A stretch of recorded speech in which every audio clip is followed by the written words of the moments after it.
Namo Bhagavate Vasudevaya. Om Namo Bhagavate Vasudevaya.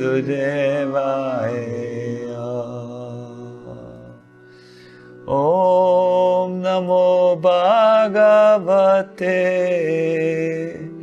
Vasudevaya. Om Namo Bhagavate Vasudevaya. Om Namo Bhagavate Vasudevaya. Om Namo Bhagavate Vasudevaya. Om Namo Bhagavate Vasudevaya. Om Namo Bhagavate Vasudevaya. Om Namo Bhagavate Vasudevaya. Om Namo Bhagavate Vasudevaya. Welcome everyone to the second part of our Bhakti Essential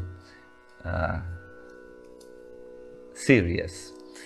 These are 8 sessions altogether which highlight the essential points of Bhakti in such a way that they will be able to spark or empower your personal spiritual journey. Thus, we have maybe different from other online presentations which we give a lot of experience-oriented exercises, I should say. And also, when we end our sessions, we will give you a little list of recommendations how you can practice what you have heard in these sessions, and in this way bridge the gap between theoretical understanding on one side and practical realization on the other. This bridge is made out of the beams of practice.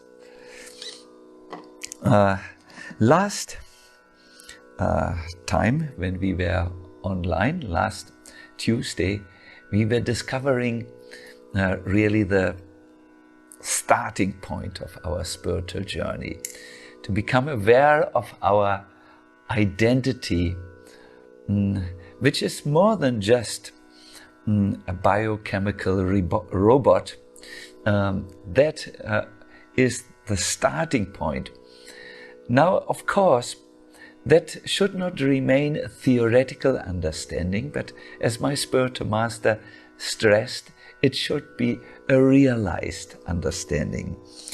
Therefore, I would like to suggest that at the very beginning of today's session, which is all on divinity, divine presence, and so on, that we just repeat a little and simple exercise what we have learned last Tuesday. That will also help those who come join us for the first time, a chance to just get the benefit of the first session. I would like you all to take now a straight sitting position. even if you sit on the chair, that's very fine. Or if you sit on a floor, it does not really matter. But we want to have a straight position. That will give you, let me say, a better connection with your vehicle, the physical body.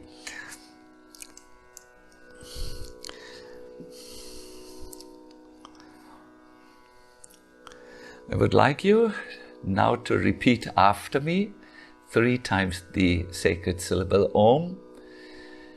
And during this time, just relax. Leave your day behind.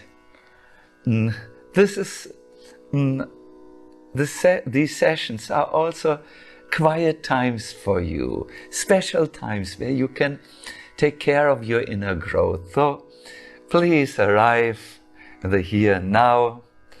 Sit heavily with some good anticipation what will come, and repeat after me. I will one time say it, the Om alone, then we will do it all together.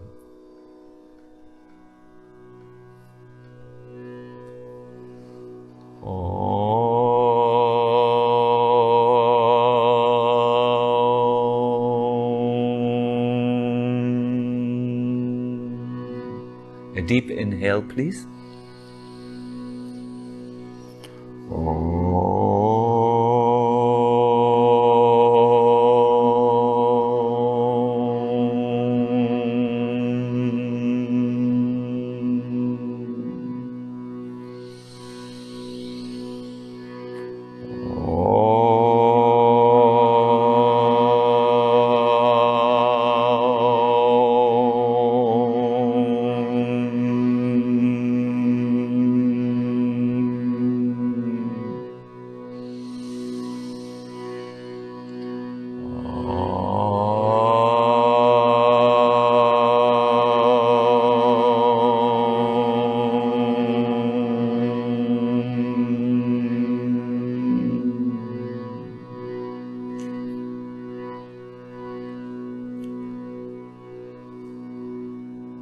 If you are ready,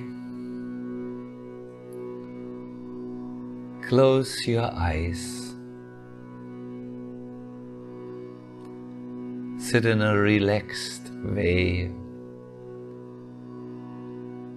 and do a few deep breaths in and out. Deep, relaxing breaths. And whenever you breathe out, relax a little more.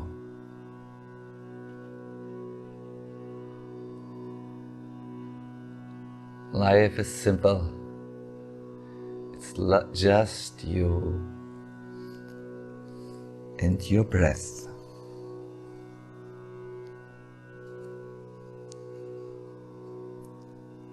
Feel your back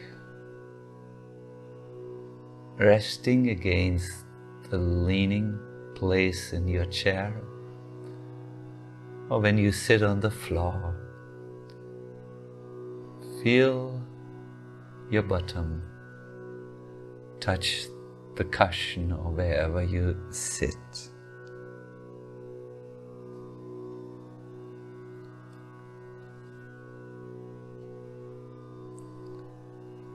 Now, listen to the sounds that surround you.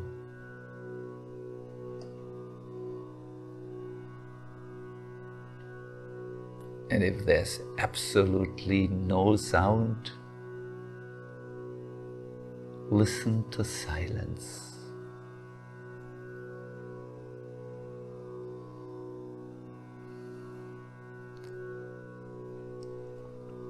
The sounds which you hear unexperienced.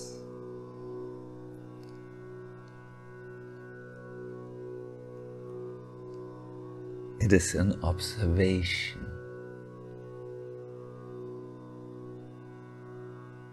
Experiences and observations change, but you, the one who makes the experience and observation, remain the same.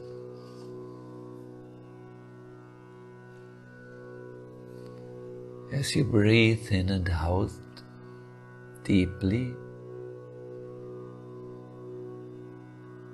you may smell some fragrance, or you may feel the sensation of the air as it touches your nostrils.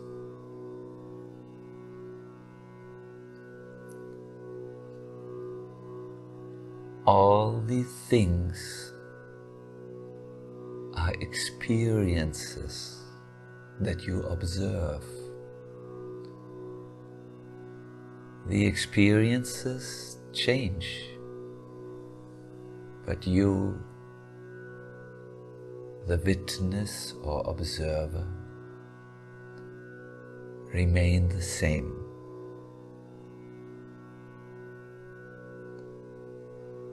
The entire world that surrounds you, which includes the body and the mind and the external surroundings, are experiences that you observe. They always change, but you are always there, witnessing these changes or experiences. Anything that we sense, anything that we feel, anything that we touch, any thought we think, or any feeling that arises are experiences which we, the self inside, experience or observe. They change, but we remain the same. In the Gita, we hear, as the self moves in this life from childhood to the state of a grown-up person, then an aging and old man or woman, that self similarly at the time of death witnesses another change, but it remains the self.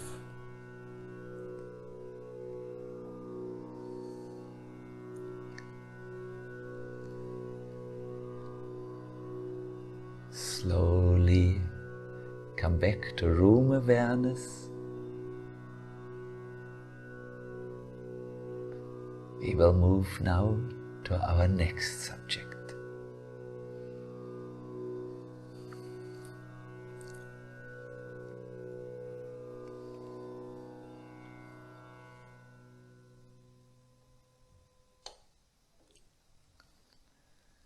This is a very, very good exercise. So often the circumstances in our life push us around and we react to them. But if we can just make a step back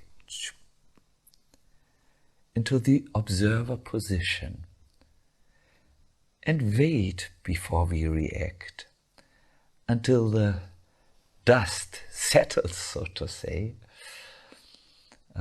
we will make amazing insights. Further on, we will save ourselves a lot of trouble because we have not reacted immediately on the changing notions in the world.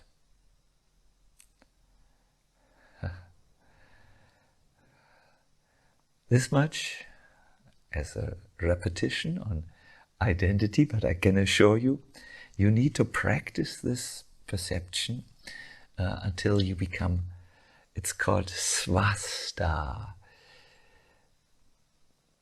perfectly situated in this understanding. By the way, in Ayurveda, swasta is a word for health, to be situated in that good understanding in the self.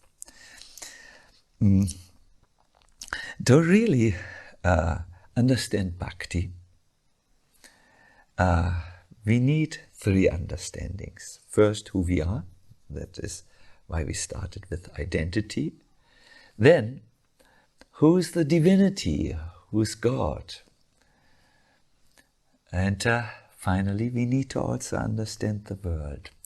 And when we can see the relationships which the three have, how I relate to the world, how the world relates to me, how I relate to the higher connection, and how that spiritual reality shapes me.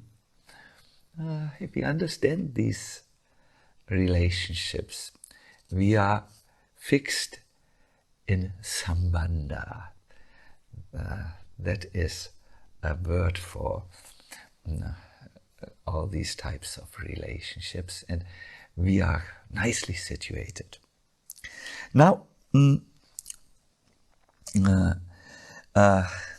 you have noted that I use the word divinity, God, the unknown interchangeably, because just like many, many modern people, I have also had second thoughts on using only the word God.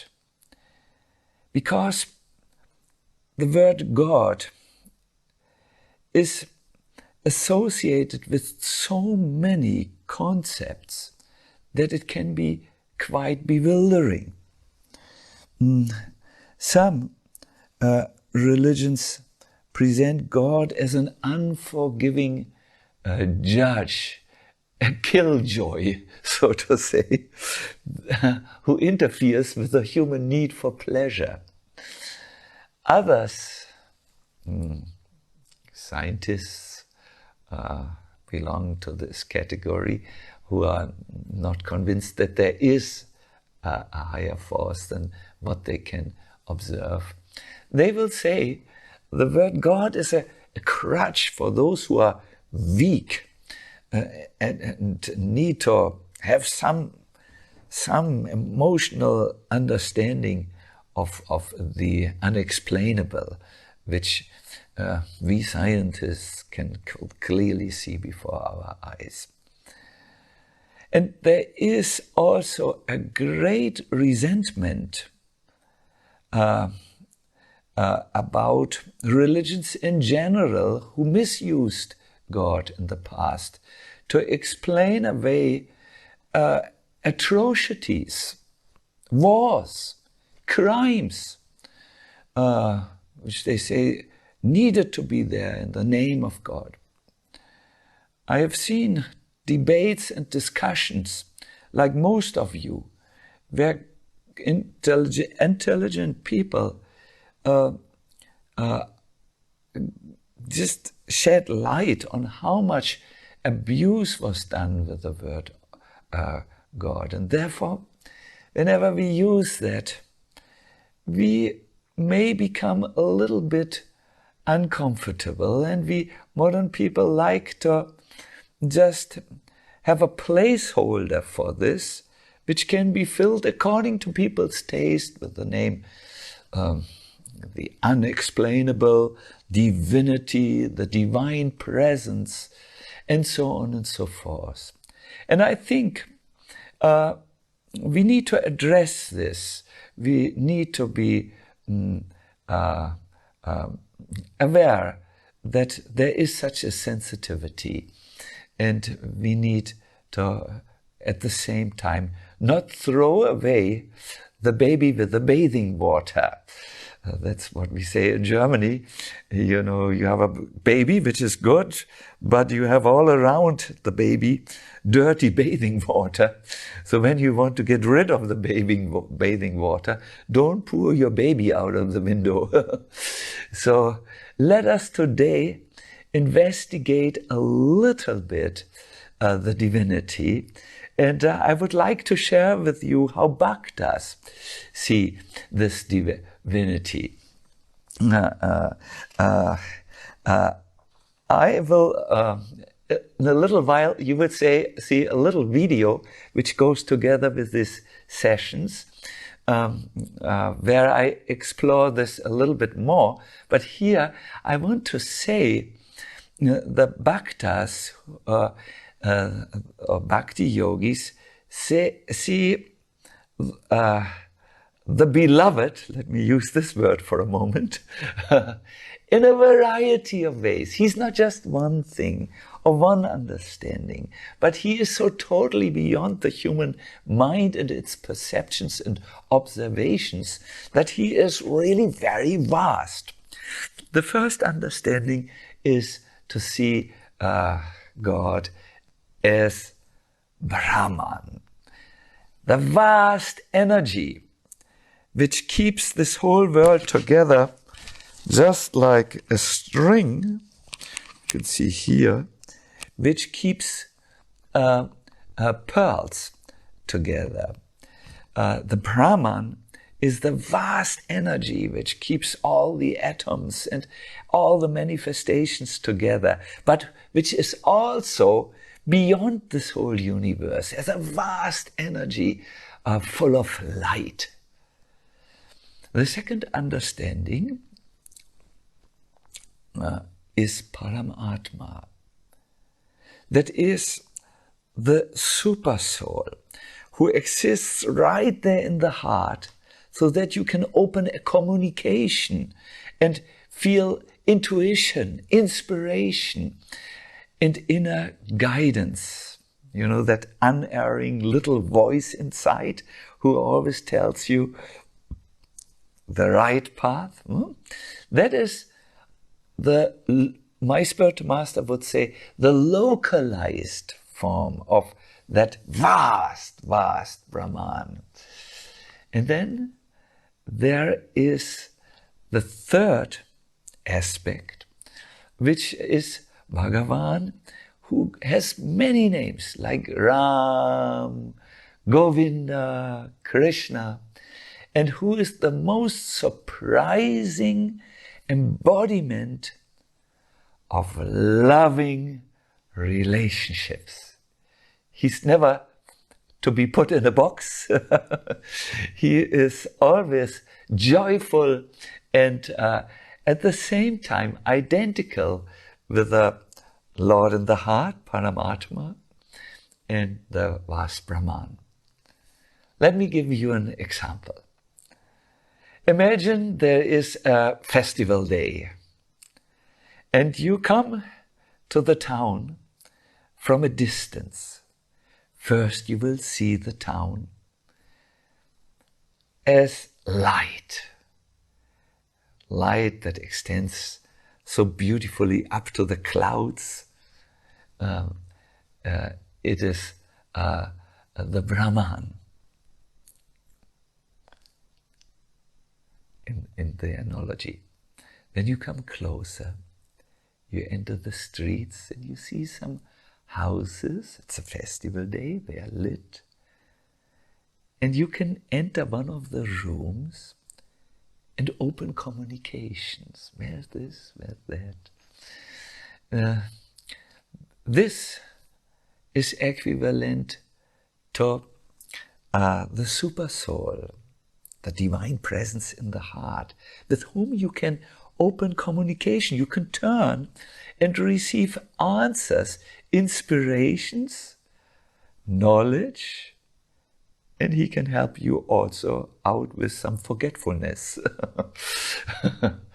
So then imagine you who have now entered the city, which you saw first as a vast mass of light, go right to the marketplace. There's the music, there's the dancing, there's the theater, there are all kinds of festivities.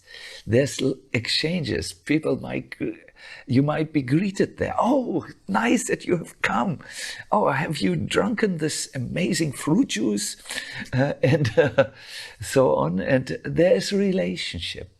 This last aspect of the town is, how do you say, the aspect of a loving relationship, which is possible to have with the Lord as Bhagavan, who goes by these many, many names.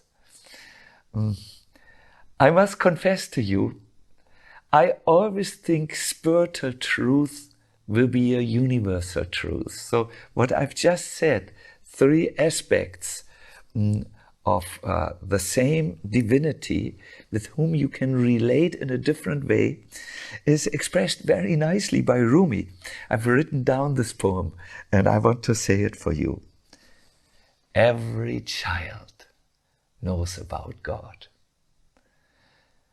Not the God of the many do's and don'ts, but the one who keeps on repeating 4 magic words. Come, dance with me. Yes, also from this tradition we find the dimension of God with whom you can have loving relationships. It's ecstatic relationships even, is highlighted. Even our own Friedrich Nietzsche, I think in English you would say Friedrich Nietzsche, wrote, I would believe in a God who would know how to dance and to play a flute. Yes, this playful, ecstatic, divine aspect of God, to whom you can not just open a relationship in the heart, but who can be there as a guiding force in your life, an arrangement, and a presence in which you're just living. That is a very good understanding. Ultimately, my dear listeners, the highest way to become convinced is of divinity is by the experiences of the divine people who have been touched, the saints. They have felt the permanent imprints of their divine experiences. Because whenever someone in any culture has a genuine contact, not mental, but a genuine experience contact, he will be uplifted and he will be permanently transformed. So here I would like to read you a little from the Gita, some symptoms of the person who has felt and realized the divine presence. One who is absorbed in him is full of spiritual joy. He never laments or desires to have anything. He is equal towards all beings. He is friendly, compassionate. And in that state, where he is free from anger and envy, he attains pure love. A person who is living in this divine connection is happy, he's joyous, he's illuminated within.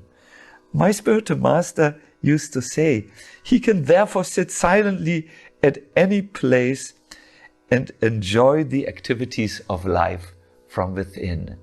He has been fireized, inspired, enlightened.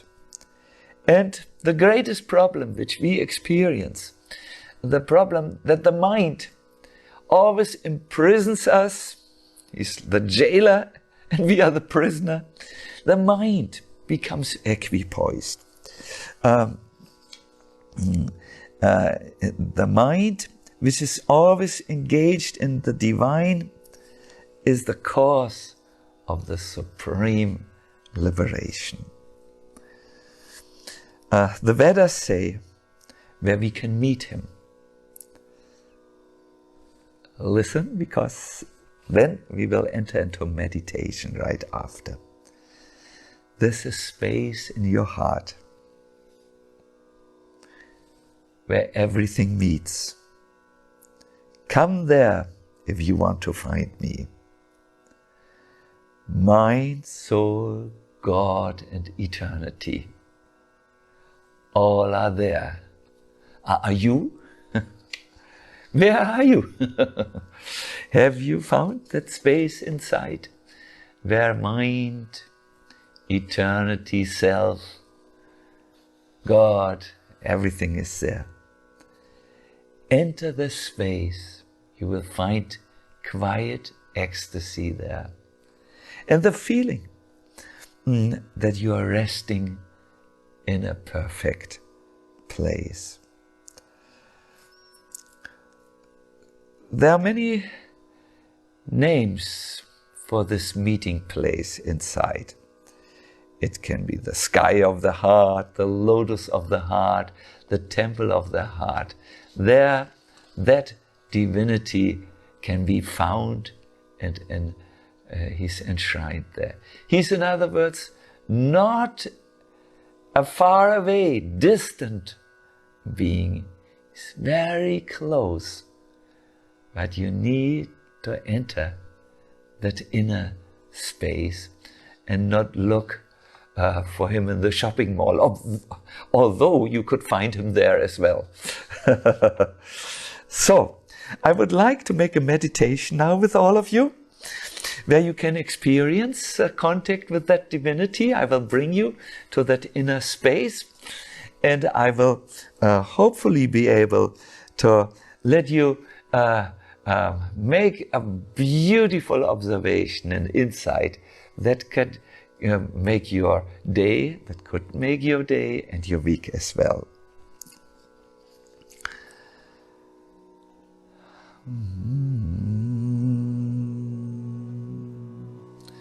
Again, let us center ourselves. Just take a deep breath inside. And chant.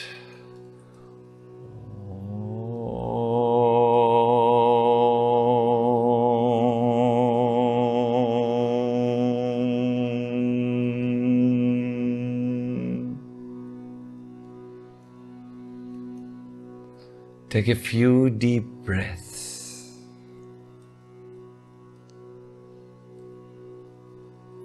In and out.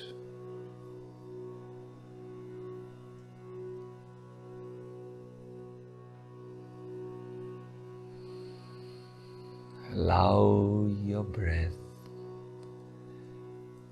to lengthen.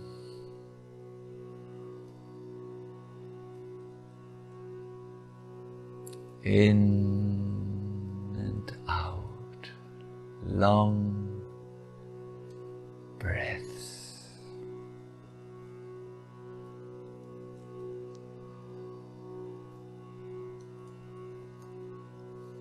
Focus now your attention on your heart space.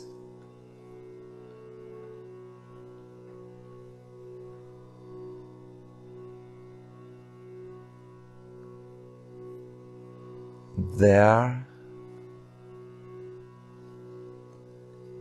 notice when you inhale,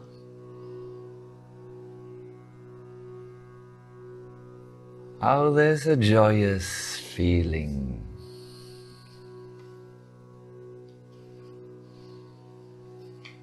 Inhale joy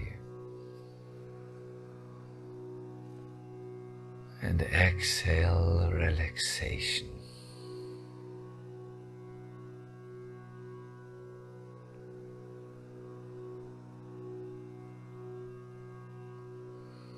Good.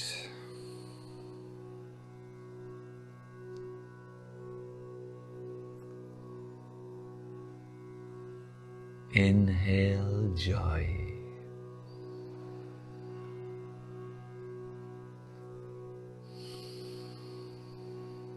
Now in your mind's eye, connect with the Supreme Self, Divinity, and let the image of a divine smile arise from within.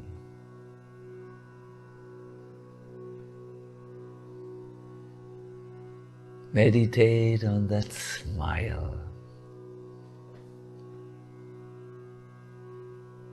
which is full of grace, unlimited happiness.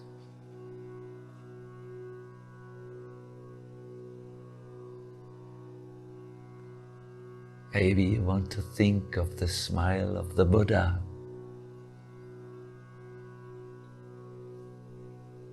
the smile of Krishna, a happy, wisdom and joy-filled smile.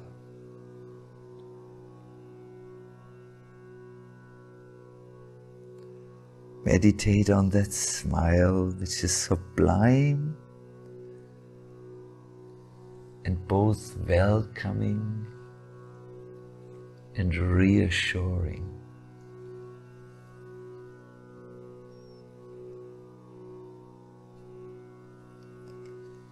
Meditate on that smile,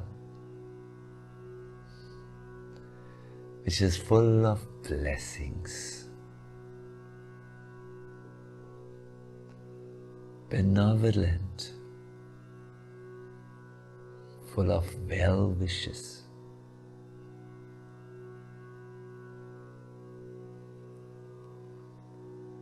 The smile seems to say, it's all right.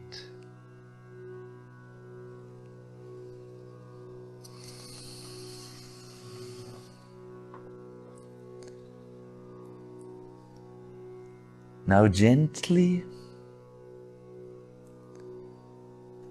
end your meditation.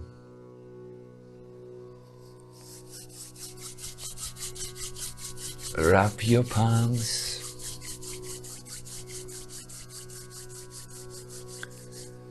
Bring them to the eyes like you're doing some palming. Then gently remove your hands. Look into your hands where you see the lines. As if you see them for the first time.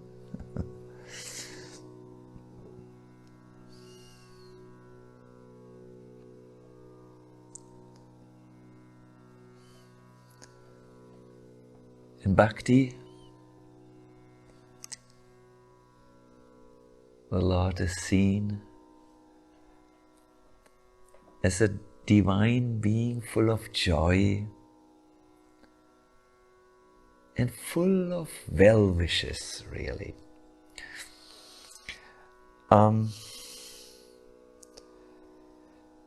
As a best friend. There are 3 words which I know of in the Sanskrit language about friends. First, there's the mitra. That's more like a social friend. You know, when you are on the street and you have so many social exchanges, there will be many mitras. Then there's a bandhu. That's more like an official friend, maybe friend of the family, of your brother, your sister. But then there is the surit. Surit is someone who is first of all knowing you fully and accepting you as you are, and who is full of well wishes. My spiritual master used to refer to Krishna as a surit. He is in the heart of everyone. He accompanies them from lifetime after lifetime. And he always has a message. Come, give yourself over to me. And then you will not experience the unnecessary miseries. Why are you acting independently? I shall give you protection. He would say like this to make it very clear that this is not a distant concept, but something very close that you can go to. And therefore, in the Bhakti tradition, it says one should meditate about the generous smile of Hari. So that's what a friend shows you, no? A generous smile. The Bhagavad Purana says, a smile that drives away the ocean of tears of all those who offer their homage unto him. We talk of something very close, and every person knows this close divine presence. But unfortunately, only in moments where something happens so that we are taken out of our dream, our material dreams, and we suddenly awaken. Yes. Before ending this presentation, I would like to leave you with a few simple practices which you can do at home and which can help you to imbibe this session a little bit more. The underlying principle is just practice some awareness.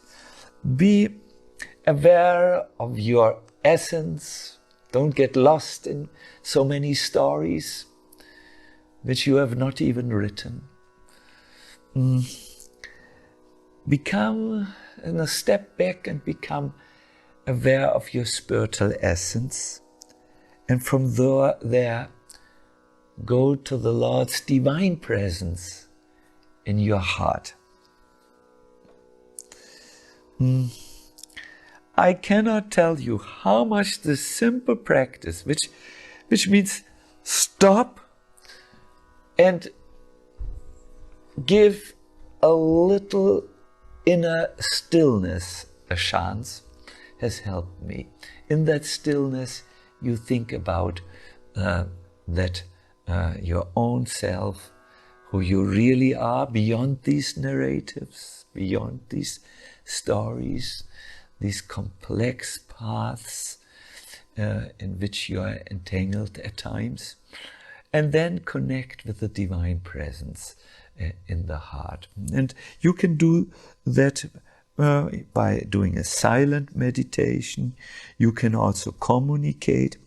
It takes you 1 minute. I mean, you can do it also for longer time, but I'm just saying, start somewhere. Tell yourself, in my truest essence, I'm eternal.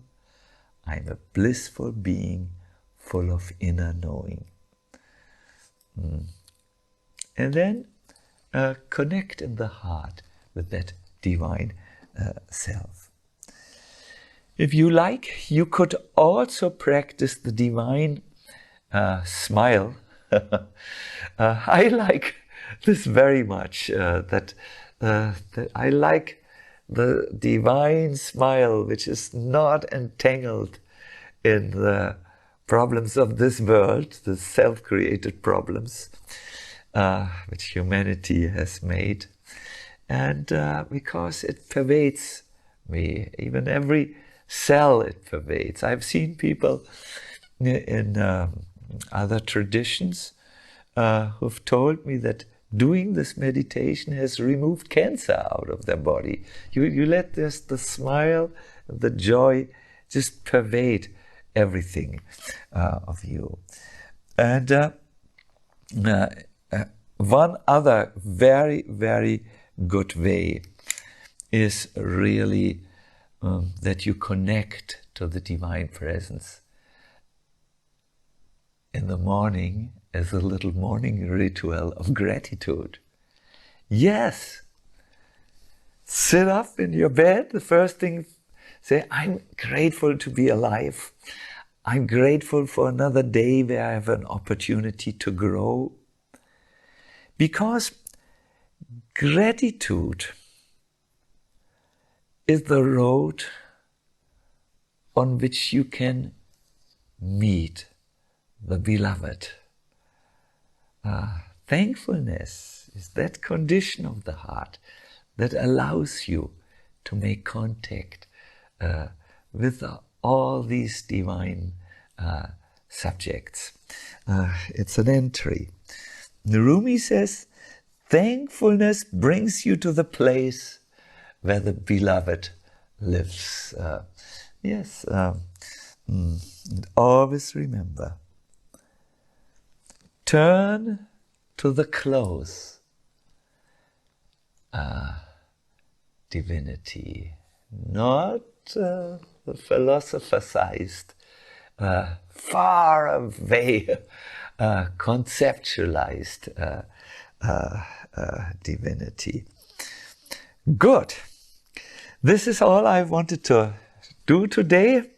We're a little over time, but no problem.